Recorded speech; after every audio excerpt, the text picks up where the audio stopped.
রবিবার সন্ধ্যায় হরিপাল থানার উইনার্স দল হরিপাল থানার অধীনে উড়েবাজার, গোপীনগর, খামারচণ্ডী, সিনেমাতলা, লোকমঞ্চপাড়া, বাসুদেবপুর, মশাইমোড়, চৈতন্যপুর, শীতলাতলা, পোদ্দার মোড়ে বিভিন্ন স্থানে পরিদর্শন করেন এবং স্থানীয় জনসাধারণ ও মহিলাদের নিরাপত্তার কথা মাথায় রেখে তাদের সঙ্গে বিভিন্ন রকমভাবে এই নিয়ে আলোচনা করতে দেখা গেল হরিপাল থানার উইনার্স গ্রুপের মহিলাদিকে।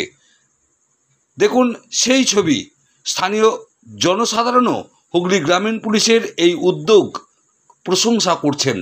দেখুন সেই ছবি। হরিপাল থেকে শুভঙ্কর মুখার্জি রিপোর্ট, নিউজ 7 সকাল লাইভ। তোমাদের কাছে কাগজ, পেপার, পেন বা ফোন আছে?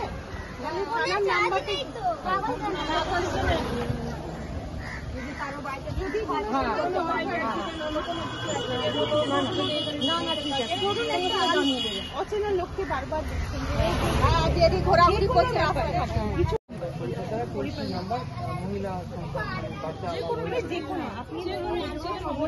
রাস্তাঘাটে কোনো অ্যাক্সিডেন্ট হয়ে গেছে, আশেপাশে কেউ নেই, কিন্তু আপনি দেখছেন, ছেড়েও যেতে পারছেন না, তাহলে কাকে জানাবেন? প্রয়োজনে আপনি যে কোনো 24 ঘন্টা।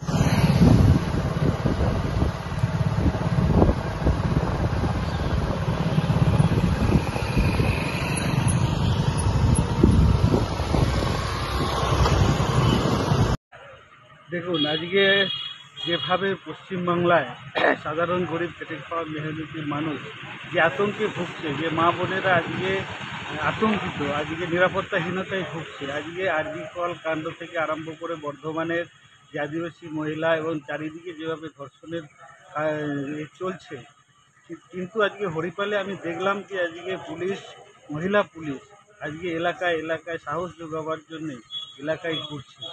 আমি এটার জন্য হরিপাল পুলিশকে ধন্যবাদ জানাবো এবং এটাও আমি বলতে চাই যে পুলিশ আজকে পশ্চিমবাংলায় সাধারণ খেটে খাওয়া মেহনতি মানুষ থেকে আরম্ভ করে আজকে সমস্ত স্তরের মানুষ আজকে পুলিশের উপরে কোথাও যেন ভরসা হারিয়ে ফেলছে।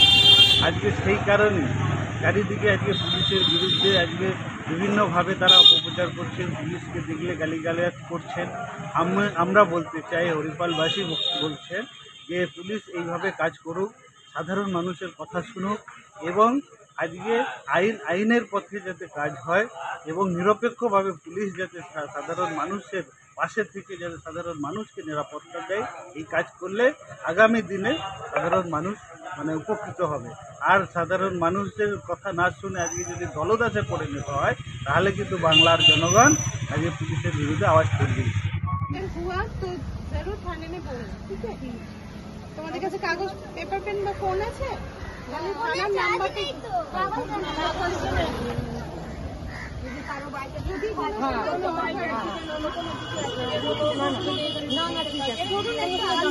অচেনা লোককে বারবার ঘোরাঘুরি করছে।